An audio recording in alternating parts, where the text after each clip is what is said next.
So, and whereabouts are you? I remember you told me, but I know in Nebraska, but Yeah, we're northeast Nebraska. So kind okay, of by Norfolk, I guess. Closest. I see.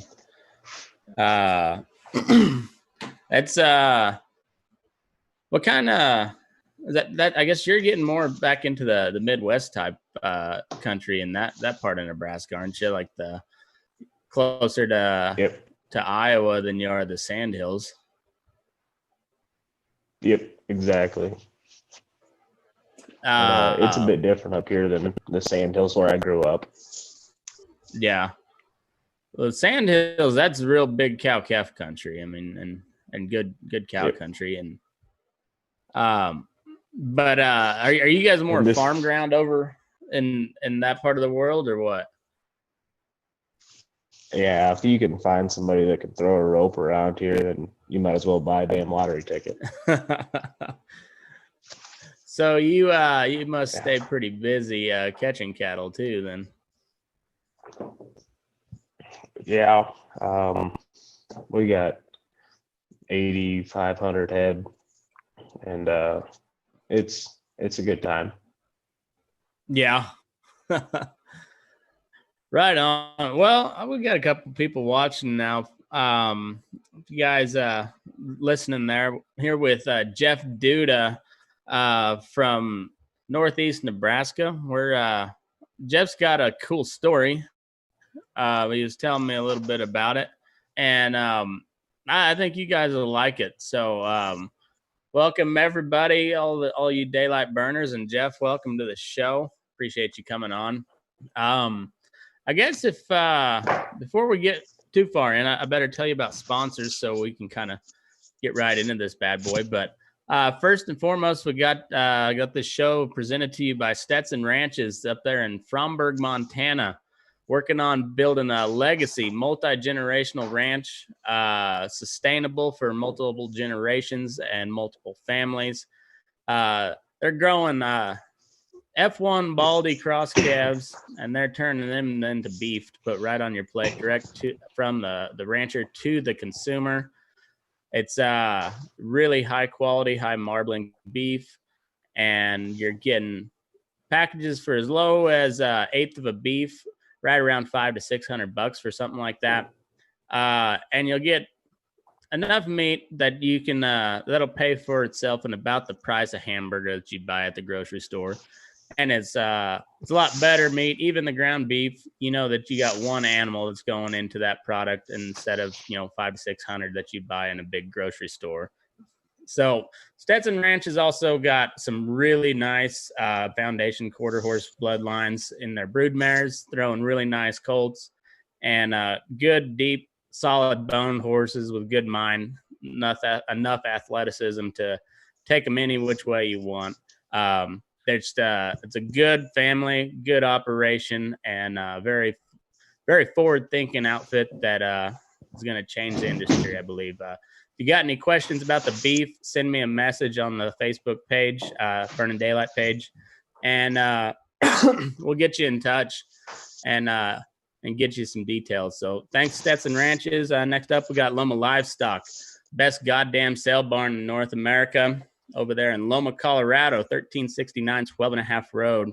They're owned and operated by my good buddy George Raftopoulos, and he's doing a hell of a good job in the small town sale barn, changing with the technology and the market to just provide you the best service of and price discovery for your cattle. So they got a sale every other Friday. They're off this week. Next Friday, 10 a.m. Mountain Time. They'll start with cows and singles, followed by feeders at 11. And you can watch all of that online at dvauction.com. If you can't make it, you can just click on the Loma Livestock tab. You'll be able to watch it, and you'll be able to bid on those cattle right there. So check them out online, lomalivestock.com, or if you got any questions for them, give them a holler, 970-858-9988. Thanks, George. And finally, we got Matt Wilson with his handmade bridle bits. Buckaroo-type cowboy out of Silver Lake, Oregon. making some of the best bridle bits and grazer bits, whatever kind of bits you want. He's a buckaroo type, but he can build just about anything, and he's a hell of an artist doing it. They sit real nice in your horse's mouth, got good feel, good balance, good weight, and the artwork is pretty next level. So if you'd like to look at some of his work, you can go follow him on Instagram at Wampus Cat Sound, and give him a follow. All these sponsors that help take care of this show. You got if you got anything that you'd want to buy from them, make sure you let them know that you heard about it on Burning Daylight, and tell them we send them your way. So thanks to all of you guys.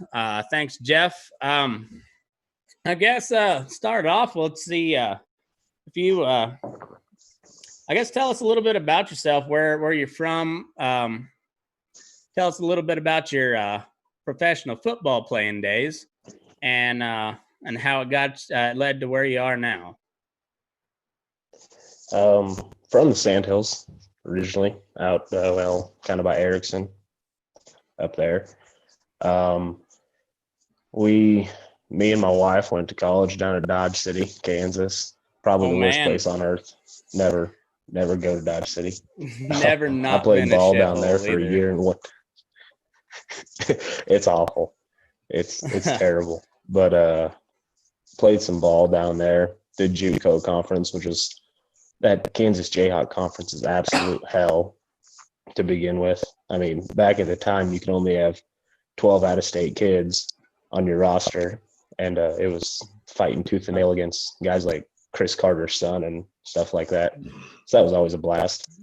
And, yeah. Got done there. Went to a transfer to a 4-year school after one semester just to get the hell out of Dodge. And went to transfer, and all my credits didn't transfer. So kind of opened up the route of playing arena ball. And I was a 5'11", 250-pound, kind of just a freak in the gym. I mean, I was benching 500 and pretty quick. And moved on from there.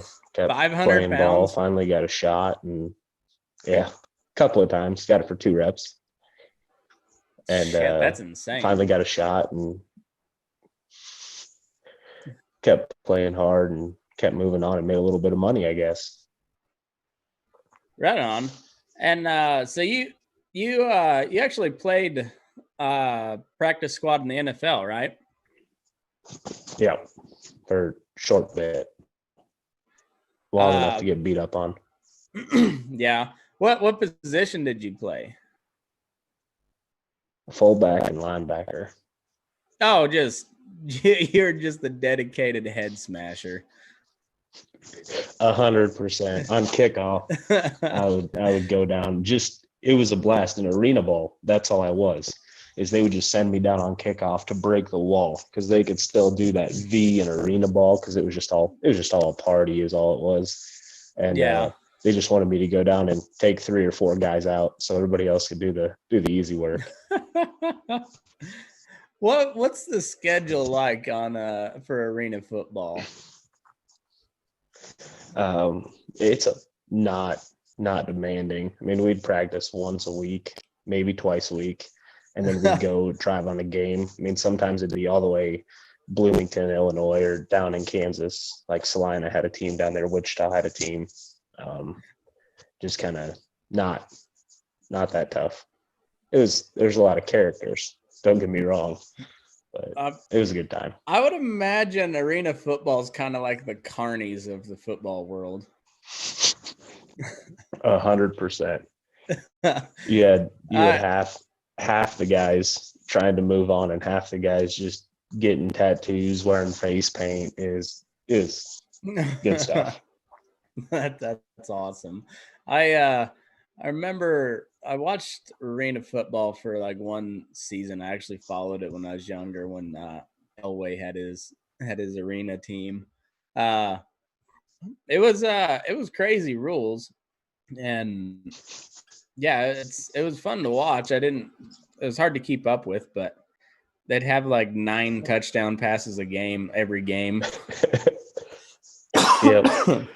And the rules are, it's just, you do whatever you want. mean, the only time I ever got in trouble was after the whistle blew. I took this running back who was probably 180 pounds, picked him up and threw him over the wall. And I got told that was a no-no just because of the whistle blowing. But it's kind of a free-for-all. Oh, that's awesome. What's how did they do the contracts on arena ball?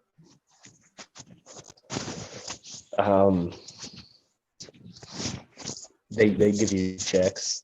There's not really, I mean, you sign a contract saying that you're going to play for a team and you'll get the mandatory maximum payment. But that mandatory maximum payment tends not to be too mandatory sometimes. The better players get paid a little better. They get better gas mileage. We'll just say that. Yeah. But it was you got paid enough to kind of get by and do your thing. Oh yeah, if you could draw a crowd and make people smile and hoot and holler, you got a living wage. Nice. And so then you moved up to it was the Chiefs practice squad. Yep, I did some outdoor ball in between then, and then went up there. And okay. It was the outdoor ball was fun. It was kind of just a developmental league thing. Then the practice squad camps, stuff like that. That was fun. It was kind of surreal, I guess. There's a lot of big guys, big name guys you'd see on TV, and then you're hitting them thinking, well, shit, that's kind of different. But I mean, they don't look as fat. 5'11". Yep. Like most of the punters are taller than that in the NFL.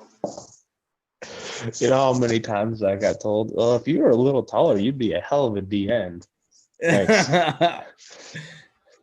Yeah, I can't draw and quarter myself to gain those couple inches.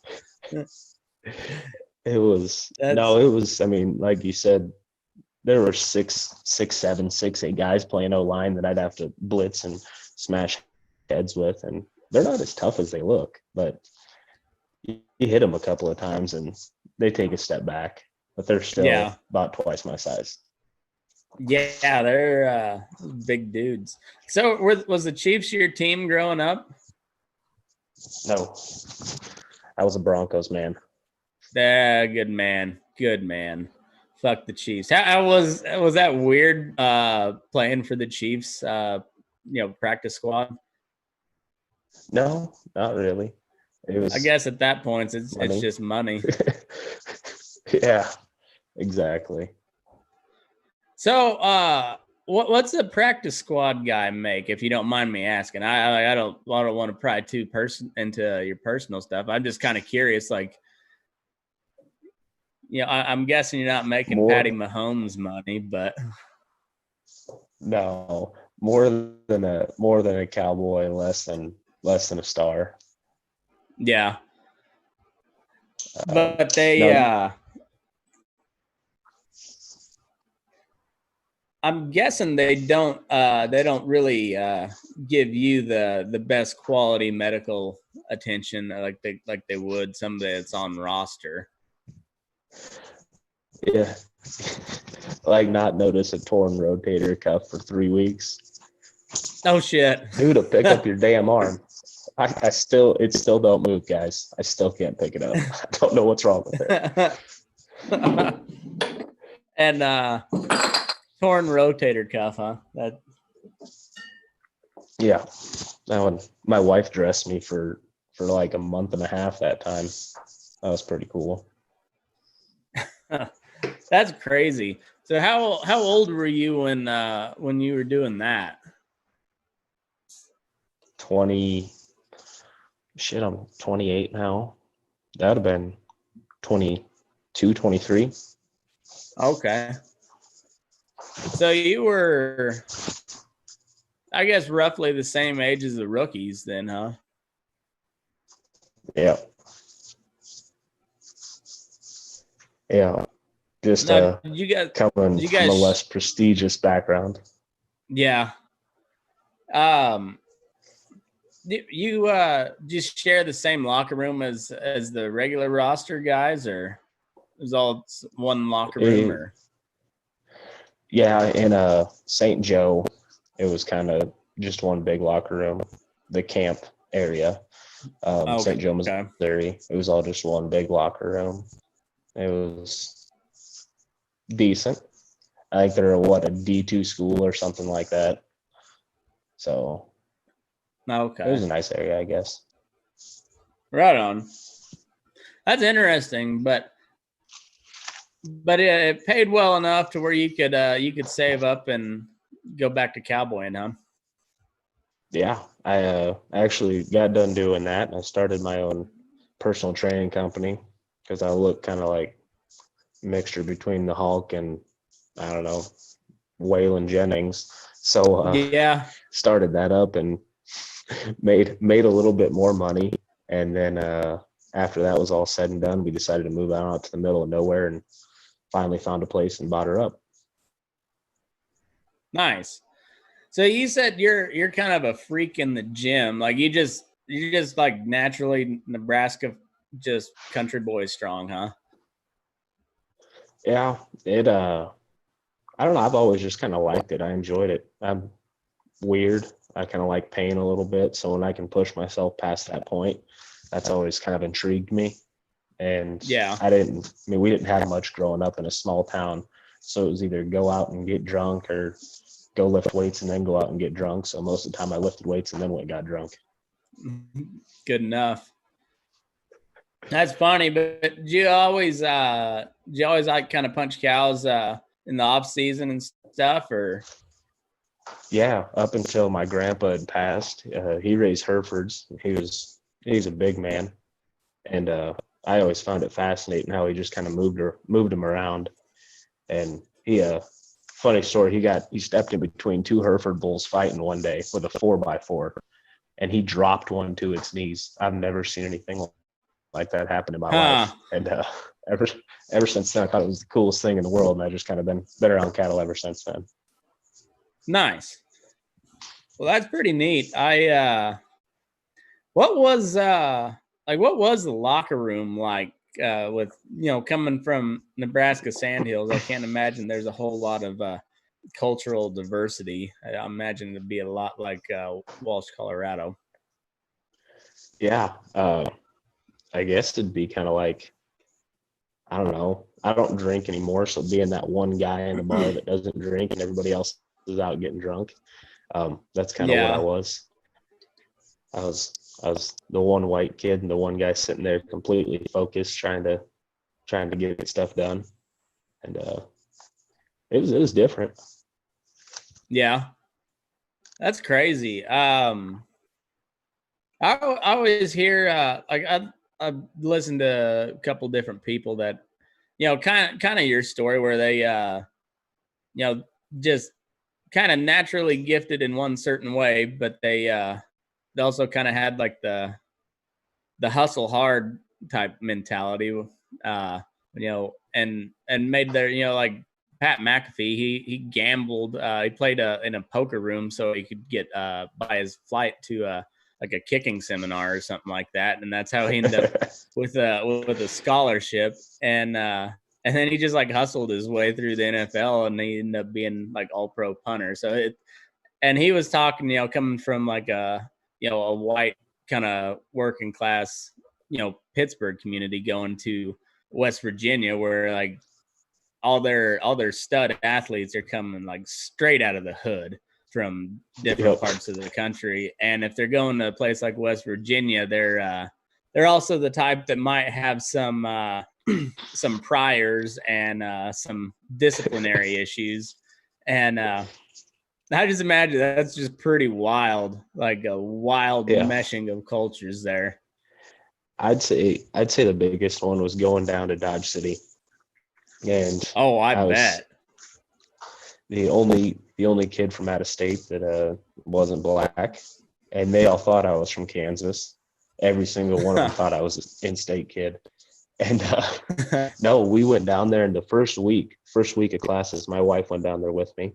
And the first week of classes, there was a guy from from St. Louis, Missouri, and he didn't know what a verb was. Oh, He had really? no idea what a verb was. He was the most gifted athlete you'd ever meet in your life, but he had Just no idea had, what a verb was.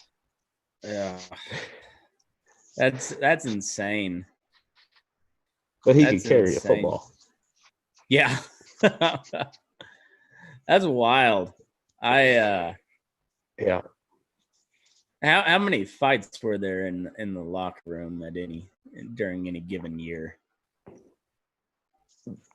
The locker room wasn't bad. It was the practice field because it's where all the ego started happening. We had guys pulling knives and everything in the locker room, but on the field is when it actually. Our coach, he got fired a couple of years after I left because of this reason.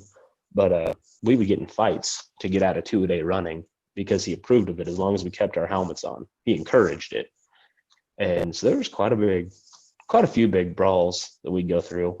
Oh, probably 2 or 3 at practice. Wow. That's crazy. That's insane. Dodge Yeah, City. good old Dodge City. If you ever watch on Netflix, they have that Last Chance U.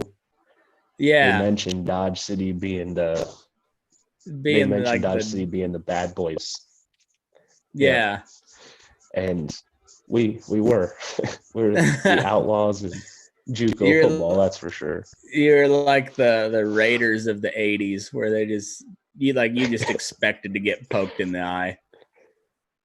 Exactly. We played a team from it was Northwestern Oklahoma State in a preseason game. And we were all 18, 19-year-olds, and they had some 4-year kids. They were 4-year school. You're looking at 22-year-olds and Yeah. 21, 22-year-olds. And we beat the crap out of them. And we were probably the dirtiest on the field, and they didn't like it any, but it doesn't help your reputation any when you have people who buy into that and they come from the hood and they think that that's the only way to get it done. Yeah, I bet not. That's wild, man. Yeah, so I guess what was the the final, or when was like you decided that that's enough football for me? Like, you just too beat up, or did you not get offered a contract? Or From my rotator cuffs to a crushed vertebrae to I don't know how many times I've broken different bones to I think I've probably had 15, 20 concussions. And finally, when you can't really get out of bed anymore, the wife just said, let's try to do something else. Yeah. So you chose the next easiest profession on earth, which is cowboying. Because that's real easy on your body too. Well, and I miss it. I miss the ball. So we'll be out cowboying and we'll have one that won't come out of a pen. And we walk everything on foot because they don't like horses. I don't know what their deal is. And I'll dog it. I've dogged 1,100 pounders that were sick and pissed off just because it's fun. I mean, we'll field treat them like that and dying. That's crazy. So were you much of a fighter back in your drinking days, or nobody would fight me. I was always the crazy white kid. And so that kind of helps a little bit. Yeah. But no, nobody really fought me a whole bunch. I'd say you look like a fairly normal, and you can tell you're a bigger type guy, but you're kind of incognito that way, and it'd be one of those guys where you'd be one of those guys where a guy'd start with something with you and then immediately be like, oh fuck, this is not what I thought. Yeah, and I've put on like 30 pounds of nothing but fat since my playing days. And so back then I looked a hell of a lot different than I do now. Hell, I may take 15 steps towards a guy and pass out from fainting now. But yeah. That's crazy. So now you're just punching cows and writing a few songs and poems on the side and listening to Burning Daylight, huh? Yep, I exactly. like it. There's nothing like walking pens and listening to Burning Daylight. I No, we love it. I love it. the fellows that own the feedlot, they actually made it big in the supplement game, selling nutrition supplements. And I ran across them, and they were right here in the area. And so I'm the head cowboy out there, and kind of do everything from feeding cowboy and making sure the other employees stay in line, and Yeah. just kind of having fun, I guess. Cool. Walking pins. Man,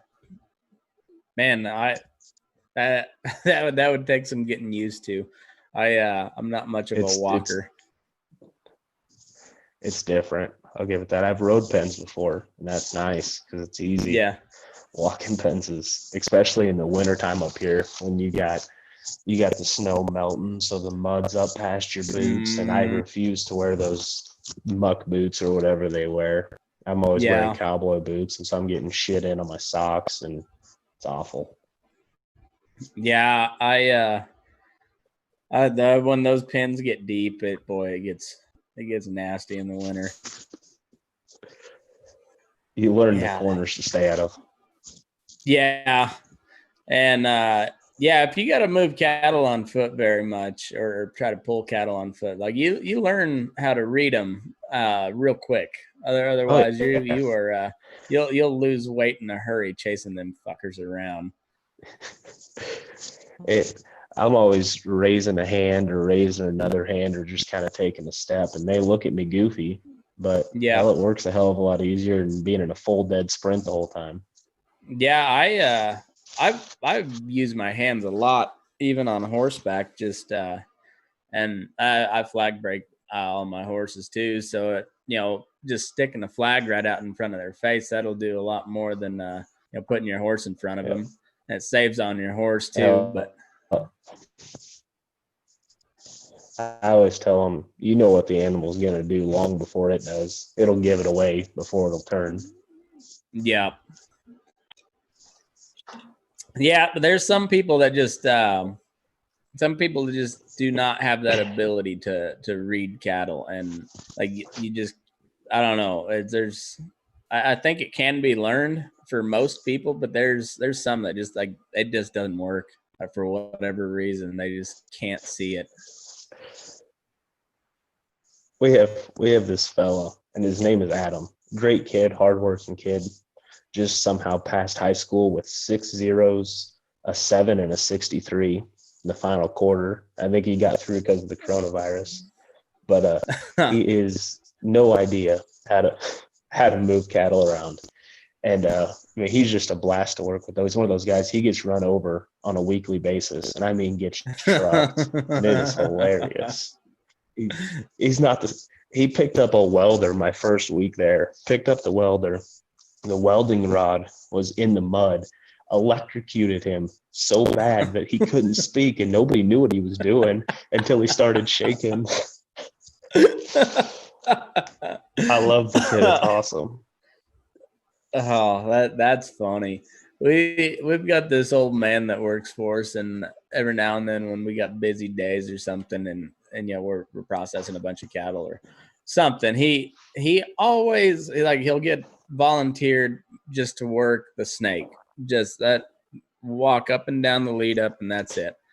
But somehow he always ends up in the tub, and he gets kicked or he gets freight trained. Like he got trucked by this big kind of red Charlet cross steer out of Oregon. Like these were some straight high desert range cattle. They had like the double chin wattles and ear marks out the wazoo, and just nice cattle, but just rangy as shit. And typically we work with Holsteins. That's what we have a constant supply of is the Holsteins. And he gets in the tub and tries to work these Oregon desert cattle like they're a bunch of Holsteins, and next thing you know, he's like groaning in the fetal position, and he's like, he's 60 something years old, and then like he would end up taking him to the ER, get his CAT scanned, and and he just kept just hollering about, I'm gonna get that red some bitch, shoot that motherfucker. I ended up we ended up tipping the horns on that steer, and I wood burned red some bitch in the nub, and I gave it to him for Christmas. That's awesome. There's nothing like having somebody like that to work with to make your day better. Oh man, he's so easy to piss off. He's like half Portuguese or something. He's got a fiery temper, and it's so easy to piss him off, and and then just troll him as he's mad, because he's not going to do anything. But oh man, it's fun. It's fun. Oh. You work in the feedlot, you learn to have some thick skin real quick, because you're gonna catch shit from everywhere if you don't. Exactly. And if you don't learn how to catch it, you're probably gonna catch a taser right along with it. Yeah, we love using the hot shot on Adam because it's awesome.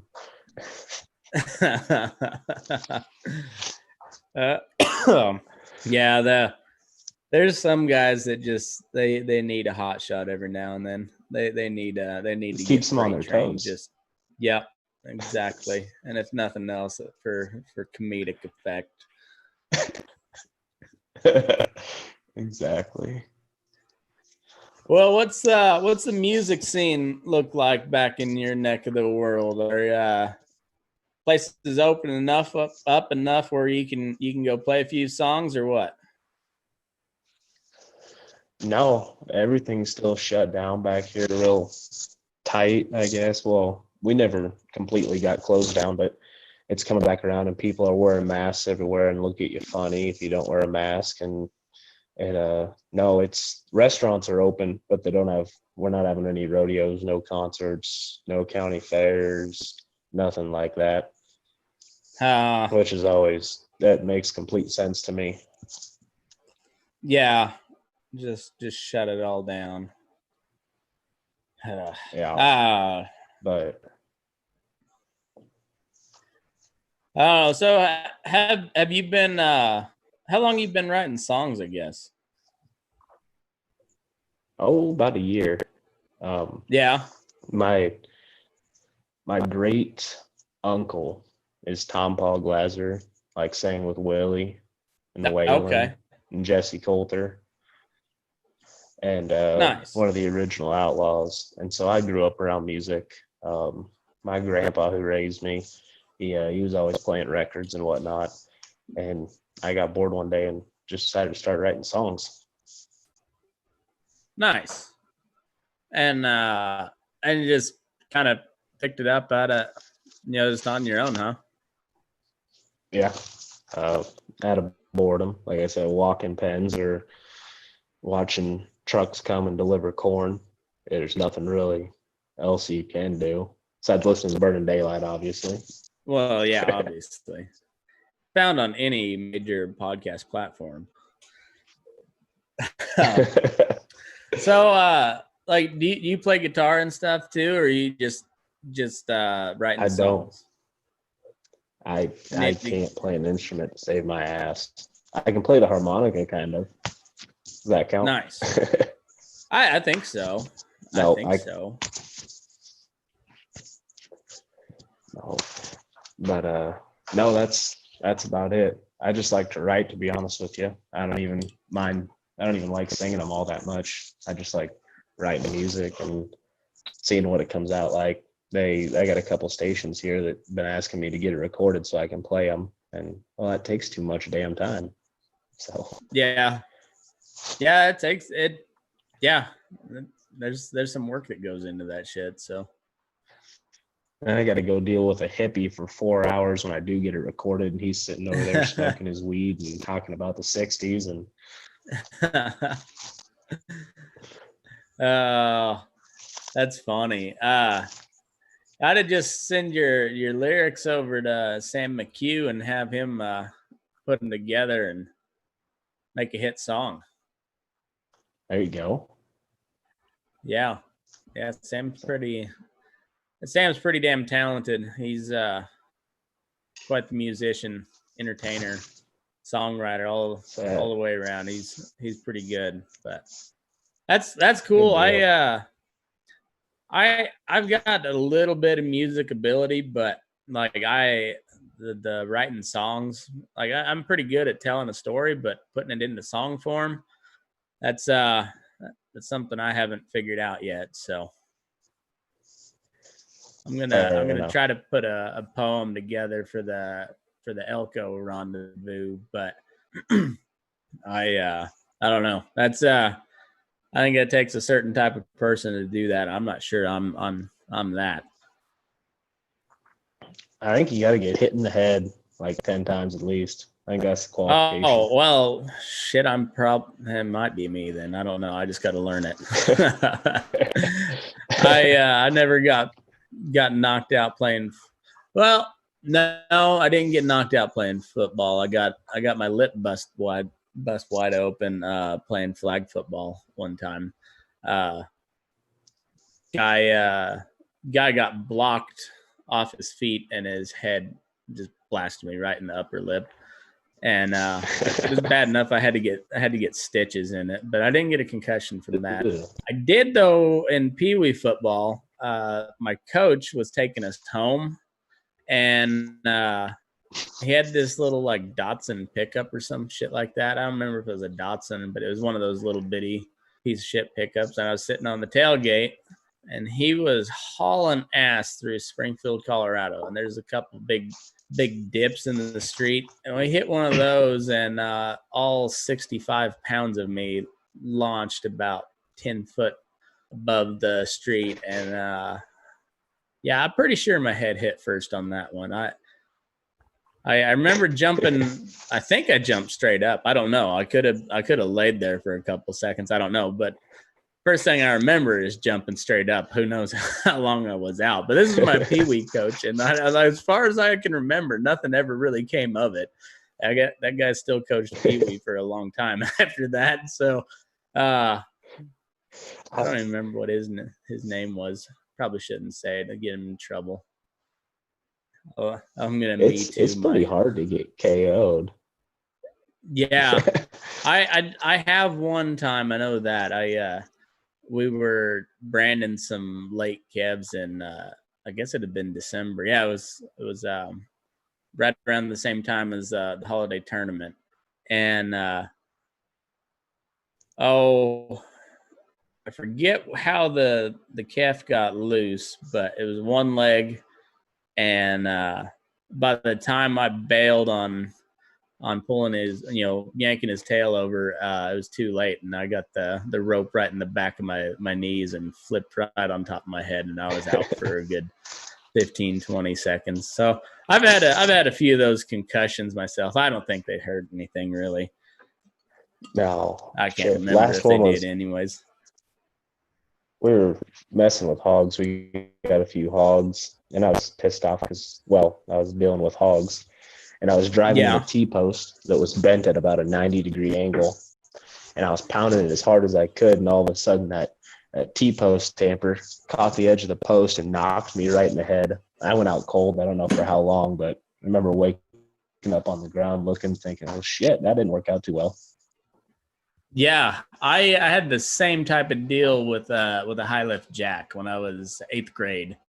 I was changing a tire on my dad's welding trailer, and he had this it was like a 16, 18 foot trailer, had a bunch of like utility boxes down both sides, and had his generator and welder in there.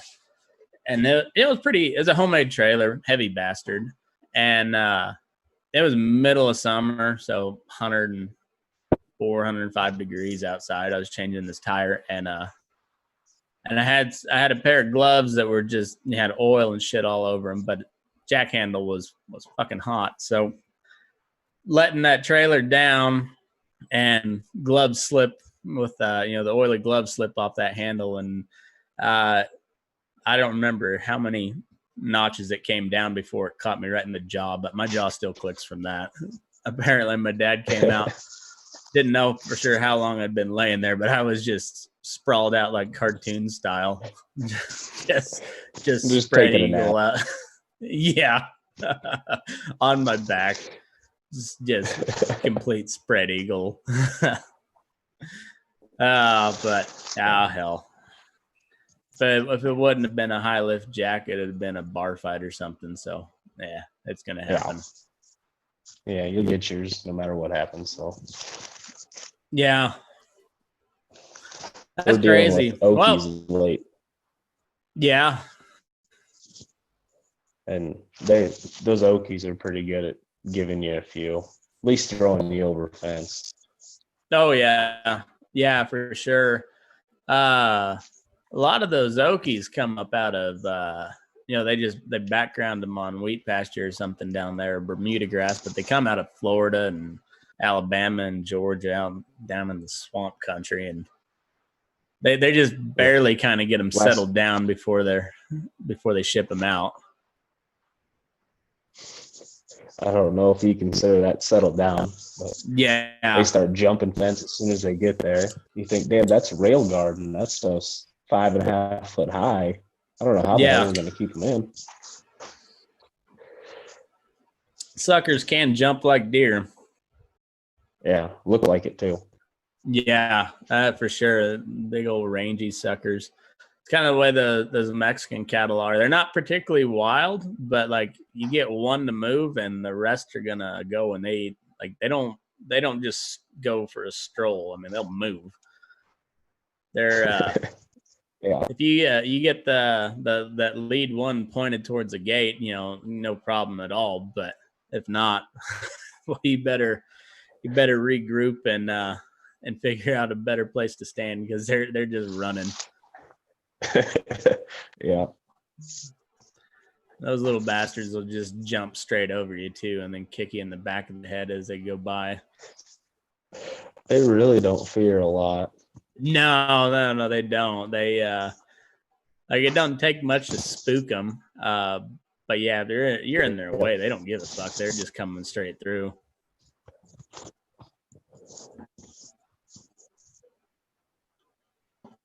Oh, so what do you got in the plans? You gonna just keep working towards building something else of your own, or gonna be a big songwriter, or what's the plans for Jeff Duda? We're keep building the farm. We're looking at buying a little place next to us as well. Kind of, I don't know. I live life pretty relaxed, so whatever happens. Like I said, I like to write, so if something comes of that, it does. If not, I ain't gonna be too upset. We've raised just about anything that can be raised, and probably just keep doing that until we can make enough money that I can stay home, at least sometimes be home, and try to grow a little something for the kids and whatnot. Yeah. American dream, buddy. Exactly. It's an expensive dream, but dream. Yeah, and it's fixing to get a lot more expensive too. We haven't seen the inflation yet, but oof. It's like 9,000 an acre around here. Son of a bitch. Yeah. Yeah, that's all the all those big feedlot guys are buying up everything they can so they can dump the shit on it. And so they just bid each other up. I think we had a piece. It was farmland though, but it went for 14 an acre. Not too far from here, a couple miles. Damn. That's insane. That's insane. Yeah. There'll be a correction in the market one of these days. It's not going to be pretty, but it's going to happen. Yeah. Hopefully then somebody sells a little bit off. Yeah. Yeah, I think I think a lot of people are going to be forced to, but I don't know. Maybe I could be wrong, but I think this I don't think the economy was all that hot before the COVID hit. And I think we were going to see a pretty big crash, just even if they wouldn't have shut anything down, but they just compounded it by all that shit. And I don't think we've even begun to feel the repercussions of that yet. If you look at it, our whole entire economy it's just a confidence based system. There's nothing in the gold reserve at all. There's probably like 3 paper clips and a nut bar. And the only reason people keep buying stuff is because they believe in it. So it's that as long as when the confidence goes away. Yeah. The confidence and every barrel of oil is traded in the U.S. dollar, so that's the only thing keeping it afloat. I don't know, man. It's gonna be wild. Yeah. I don't know where it goes, but keep getting yours, and hopefully you'll be in good enough shape to weather through it. That's what I'm trying to do. I don't know if it'll. I don't know what's gonna happen, but make that money. I'm just hoping we're far enough out in the middle of nowhere that it doesn't affect us as much, or at least waits until after I die to affect us. Yeah, that's one thing. It seems like everybody that I've talked to that kind of lives in a rural area like we do, like it just seems like the world's melting down around us, but like everyday life around, directly around us doesn't really change a whole hell of a lot. But man, everywhere else seems like it's just falling apart. And I don't know. I guess it's a good thing we are where we are.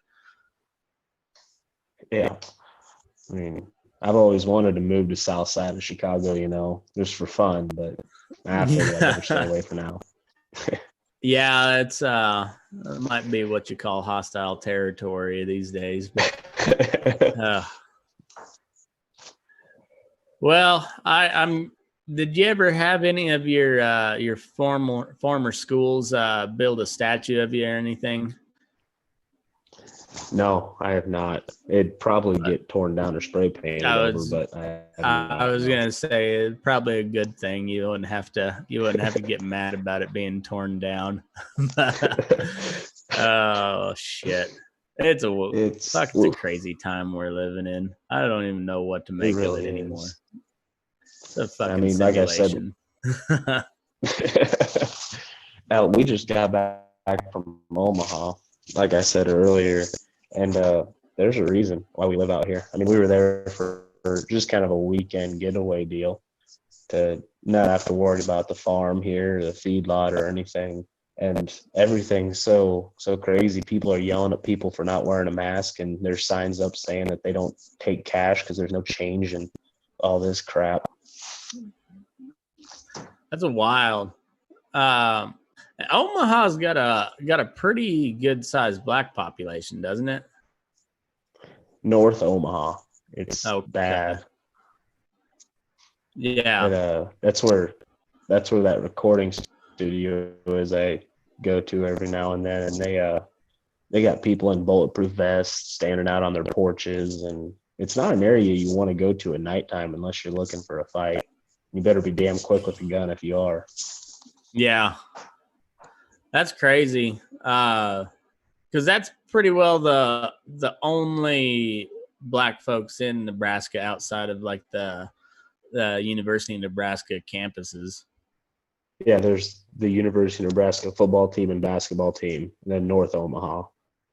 I think that's it. Yeah, that's How did there get to be like such a big black population in North Omaha? Do you know? I've never really looked into it. I'm assuming it's because all the labor and jobs and all that, people moving north after the, Civil War and everything, go to Omaha after a turn just because the railroad going through there and the big stockyards they had up there and whatnot. And you could be a free man up there. And then they just kind of ended up in North O. Huh. And that's Omaha's a packing plant town too, isn't it? Yep.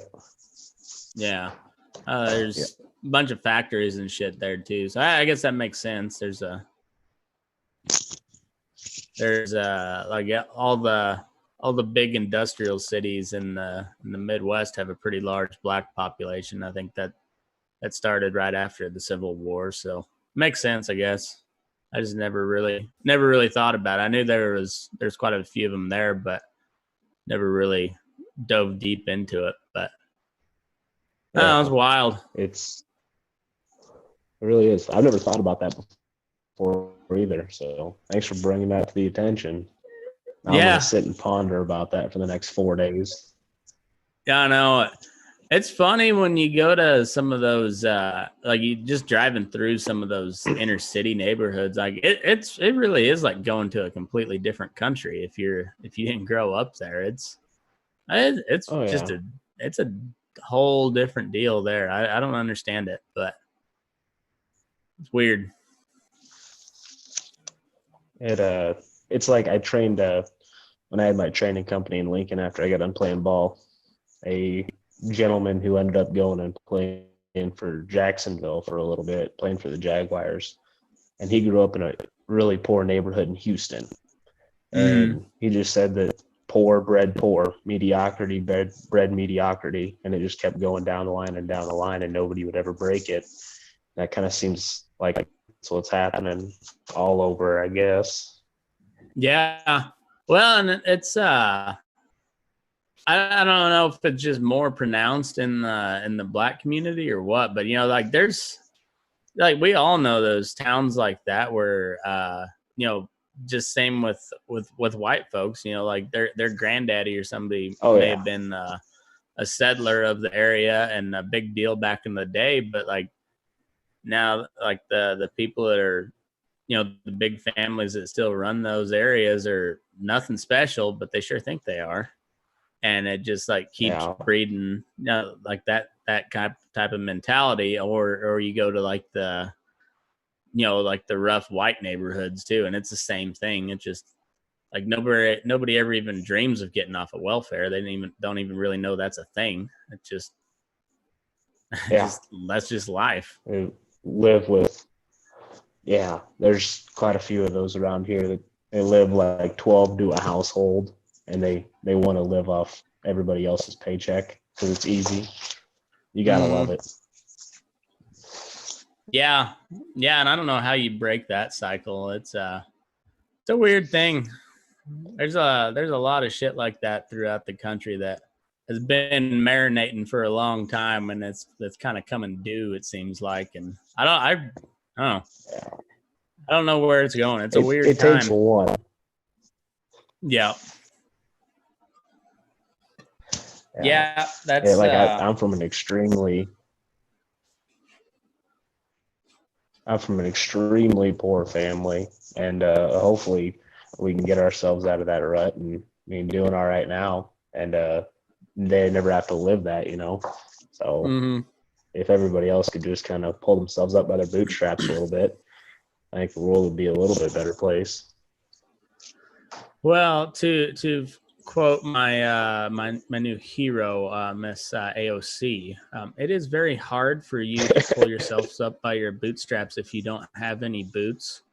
So first off, let's give them a pair of boots, but make sure those boots have straps on them. So then socialism or something. I don't know. I was going somewhere with that. She's like Gandhi. Yeah, but with way better tits. She's, I don't know. It's kind of entertaining, at least, to listen to her. If you put her and Joe Biden in a room and just put a camera on them for 48 hours, I think it'd probably be a bigger hit than the Super Bowl. Well, I throw another wrench in there and throw Donald Trump in there as well. Just have all three of He would them in steal there. the And show, though. yeah, I will throw Lindsey Graham in there too, and we'll find out who's really gay. There we go. I don't know. No, we don't need to know. He really don't. He didn't know. No, I just love it's more politics is more about showmanship nowadays than it is anything else. We all know politicians ain't going to do anything, so I guess they better at least put on a hell of a show. Which WWE star is it going to be The Rock?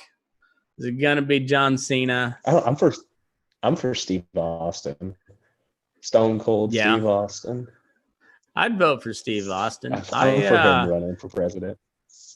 My wife just sent me an article earlier that Kanye says that $1 million for everybody that has a baby. And I told my wife, like, you better be ready to be a broodmare, because if that's the case, I'm pumping them out. You're pumping them out. When can we breed back? Yeah. Like I'm gonna consult a nutritionist and a human vet. I think they're called physicians. I'm not for sure. Whatever, human vet. And yeah, we're gonna get this. We're gonna get this thing on a very very tight schedule. And because if we're getting $1 million for the crotch goblin, I'm pumping out a whole passel of them. So. Kanye 2020. I'm game if I'm getting $1 million out of it. Yeah, I mean, if that's the deal, and that's we're already playing with monopoly money, so fuck it, I'm all in. Exactly. Yeah, what a wild time to be alive. Scott, what's up, man? It really is. Yeah, it's entertaining as hell, but I'm kind of tired of it being entertaining though. Like it's almost too much at this point. It was like, and even if they are gonna go ahead. Oh, even if they are gonna have it entertaining, at least give me the entertaining shit. I'm tired of hearing about the bad stuff on the news, the coronavirus and riots, and make me laugh a little bit. I know. Bring me more of Marco Rubio tweeting a picture of the wrong dead black guy. Like that's entertaining. Yeah. Trump calling Marco. Oh, what airline was that? Shit, what airline was it that he called the guy a son of a bitch on? Was it American or I can't remember, but there better be a 3 in front of that number, you son of a bitch. All right. Oh, Scott got it. That's a surefire way to get my vote. Good job, Scott. Oh yeah. Now it's well, I think if this is their plan, which it seems to be that way, and it seems to be like it's kind of working, if they're just going to keep Biden under wraps so he can't talk too much, because we know that he can't string more than a sentence and a half together coherently. Yeah. He can't stop sniffing kids' hair and touching them inappropriately. But if they can keep him in a basement because he's a at-risk COVID suspect, and then they just keep hammering everybody with COVID and Black Lives Matter constantly, then people maybe forget that Joe Biden can't think. And honestly, it seems to be like it's kind of working. It is. I don't believe the polls at all, but I believe some of the people that I've talked to and some good friends of mine that I have to wonder, like that maybe Trump just broke their brain, but they're legit thinking about voting for Biden and trying to rationalize it. So That's how I know they're serious about it. And that is insane to me. That is insane. So I think it might be working. I don't know. Either way, I just want to see where this Kanye deal goes to see which way he throws that wrench, because guarantee he's going to make a splash if he's actually going to do it. He's going to make a splash, and I just don't know which way it's going to go. I think it's about who he panders to. I mean, if he can pander to the far left and get those votes, at least pull a quarter of those votes away, then it's going to kill Biden. But if he tries to come after I don't know how many of the Republican votes he'll be able to get, or the independent votes, but if he does that, it's going to hurt Trump quite a bit. So we'll see. I don't know. Like, I don't think he's. I think he's beyond redeeming himself for the far left, because he was a Trump guy for a while, and he was a black Trump guy. Yeah. So you really can't do that. And so I don't know.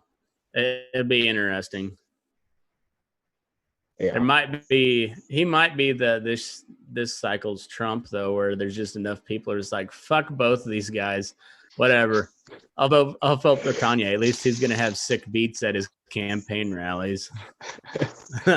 Well, I watched today, and we were flipping through the stations and turned on the news for a little bit, and they had his campaign slogan. It was drawn up, and it looked like it was drawn up on a napkin, and it's like a 4-year-old picture drawing. It's like a 4-year-old drawing a picture of the White House, and below it says the West Wing. That's going to be his slogan. So kind of excited to see how that turns out. Yeah.